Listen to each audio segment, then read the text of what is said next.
E quando a gente fala de obesidade, a gente tem que lembrar que a obesidade ela é extremamente multifatorial.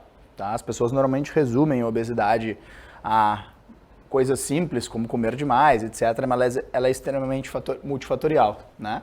A gente pode ter interferentes históricos dentro de um contexto de obesidade, e considerando interferentes históricos, a gente pode pensar, por exemplo, relativos à história da humanidade. Né? Na pré-história, por exemplo, na Idade Média, estar acima do peso era sinal de beleza. Né? Então, os interferentes históricos têm uma relevância sobre isso. Né?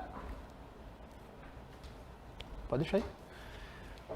Também podemos pensar em referentes históricos pessoais. Por exemplo, existem casos, né, de situações aí de pacientes que, por exemplo, tiveram uma crise de intensidade fazendo exercício de alta intensidade. Né? Uma crise de intensidade não, uma crise de ansiedade fazendo exercício de alta intensidade. Né? A gente sabe que para alguns pacientes que são ansiosos, assim, tem um pouco de medo de ter crises, às vezes a alta intensidade do exercício por elevar a frequência cardíaca pode precipitar uma crise de ansiedade. Né? Então imagina, um paciente que corria todos os dias, estava correndo em alta intensidade, teve uma crise de ansiedade, ele pode ficar traumatizado e não conseguir mais fazer exercício em alta intensidade. Era uma pessoa que antes poderia ter, por exemplo, um gasto energético maior e passa a ter um gasto energético menor, e não foi por desejo dela. Né? Interferentes biológicos, deficiências físicas, alterações hormonais, interferentes ecológicos. Né? A gente sempre tem aquela ideia de exercício físico se faz em qualquer lugar. Sim, para quem tem uma boa adesão ao exercício físico, para quem gosta de fazer exercício físico. Para quem não gosta, muitas vezes fazer na rua é muito melhor do que fazer na esteira. E se eu moro num lugar que só chove, por exemplo, né? Na Nova Zelândia tem uma cidade que chove quase 365 dias do ano. Se eu moro lá e eu só gosto de fazer exercício na rua, isso pode me limitar. Né? Ele poderia fazer num lugar fechado. Poderia, mas daí a gente está falando dentro da nossa perspectiva e está ignorando que as pessoas não são dessa forma. Né? Interferentes econômicos também são extremamente relevantes, e aí a gente pode pensar, por exemplo, eu imagino que não seja a realidade de nenhum de nós aqui, mas existem pessoas que desde o minuto em que acordam até o segundo em que dormem estão lutando para ter uma vida minimamente digna, para sobreviver. Como é que eu vou cobrar dessa pessoa que ela faça exercício físico? É um pouco incoerente. Interferentes socioculturais, aqui a gente pode pensar a questão de hábitos, né? A gente tem falta de estímulo ao exercício físico, alimentação muito inadequada. A gente pode pensar também na repressão a diversos tipos de atividades. Então, por exemplo, às vezes uma criança do sexo masculino vai querer fazer dança e o pai não reprime isso, né, por achar que isso talvez fira a masculinidade da criança de alguma forma, o que é uma bobagem, mas isso também pode acabar gerando menos gasto energético nessa pessoa, né, e contribuir. Uma criança que já desenvolve sobrepeso e obesidade, ela tem mais tendência a perpetuar isso na fase adulta. Interferentes políticos, né? Quando a gente fala de interferentes políticos, a gente pode estar falando aí, por exemplo, principalmente a nível Brasil, da falta de segurança, né, na rua, que algumas pessoas têm dificuldade de fazer. Hoje em dia no Brasil se investe muito em parques, né? Parque, ciclovia e tal. Sim, maravilha, isso é ótimo. E aí ninguém consegue fazer nada depois das 8 porque tem risco de ser assaltado. Né? Então, existem muitas coisas que a gente tem que considerar dentro de um contexto de obesidade, e nós vamos ter o nosso indivíduo magro e todos esses fatores vão acabar levando ao aumento de peso e gerando aquela inflamação subclínica clássica da obesidade. Dentro da fisiopatologia, então, essa parte de obesidade a gente vai falar um pouco de fisiopatologia e da parte de diagnóstico de forma um pouco mais sucinta, porque tem muita medicação, tem muito estudo novo aí, então a gente vai se ater um pouco mais nisso, né? Mas falando um pouquinho da fisiopatologia, a gente tem que lembrar da questão do ambiente versus genética, né? Como é que se desenvolve a obesidade? A obesidade ela tem um componente genético, a gente sabe disso, né? Tanto que esse estudo dinamarquês aqui foi um estudo com mais de 5 mil indivíduos adotados, que se viu que a correlação do IMC foi bem maior com os pais biológicos do que com os pais adotivos, né? Independente do ambiente de outra casa estar de outra forma, se teve mais correlação do IMC com os pais biológicos, né? Então a genética aqui veio falando alto. Da mesma forma, nós temos outros estudos que mostram a importância do ambiente. Né? Tem esse estudo com os índios Pima, né, que migraram para o Arizona. Quem migrou ficou muito mais obeso, teve muito mais incidência de diabetes. Quem ficou, incidência semelhante. E com aborígenes australianos, nós também temos alguns dados ali mostrando que os que migraram para o ambiente urbano tiveram um maior desenvolvimento de diabetes, hipertrigliceridemia e aumento de IMC. Basicamente, o que a gente percebe, então, a interação entre a genética e o ambiente na obesidade é o que esse gráfico resume.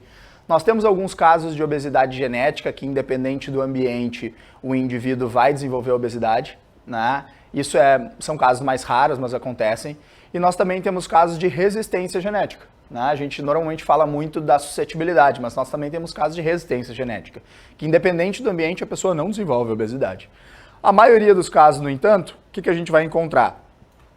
A gente vai encontrar o ambiente determinando a obesidade em maior ou menor grau de acordo com a predisposição genética. Então, indivíduos que têm uma predisposição mais forte tendem a ganhar mais peso, indivíduos que têm uma predisposição mais leve tendem a ganhar menos peso, né? Mas os dois coexistem aí e se correlacionam.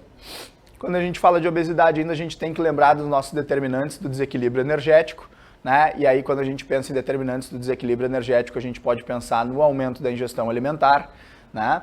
O aumento da ingestão alimentar, que às vezes num curto prazo pode parecer pouco. Então, por exemplo, se a gente tiver um consumo calórico de 8 quilocalorias acima do gasto energético total por dia, né? Em 30 anos a gente vai ter 10 quilos de peso a mais. Então eu estou falando de 8 quilocalorias acima do GET. Né? Se vocês fizerem esse cálculo, multiplicarem em 10 anos, em 30 anos vai dar 10 quilos de peso a mais. Né? Isso é bem relevante, né? Porque a gente está falando só de 8 quilocalorias, que tu respirou e ingeriu 8 quilocalorias, né? Muito pouco. Né? 2 gramas de carboidrato já adquiriu isso. Então as pessoas comem muito mais do que 8 quilocalorias, então quando a gente fala do aumento da ingestão alimentar, eu sempre gosto de ter em mente trazer que o pequeno no curto prazo pode se tornar muito grande no longo prazo, né? Quando a gente vai somando esses excessos a longo prazo. E 30 anos, para dizer, Léo, mas é 10 quilos em 30 anos. Sim, mas a expectativa de vida da pessoa é 80, né? Então a gente está falando de 20 quilos em 60, né? Mais 20 aninhos pela frente aí, é um indivíduo que desenvolveu obesidade. Com 8 quilocalorias dia ele poderia desenvolver sobrepeso e obesidade, né? A mais. Mas, como eu falei, as pessoas comem muito mais do que isso.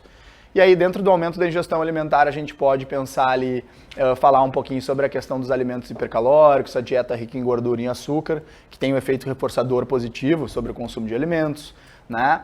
A questão da gente passar muito tempo sem comer, que aumenta também o índice de beliscamentos, né? Que as pessoas comem muitas calorias beliscando.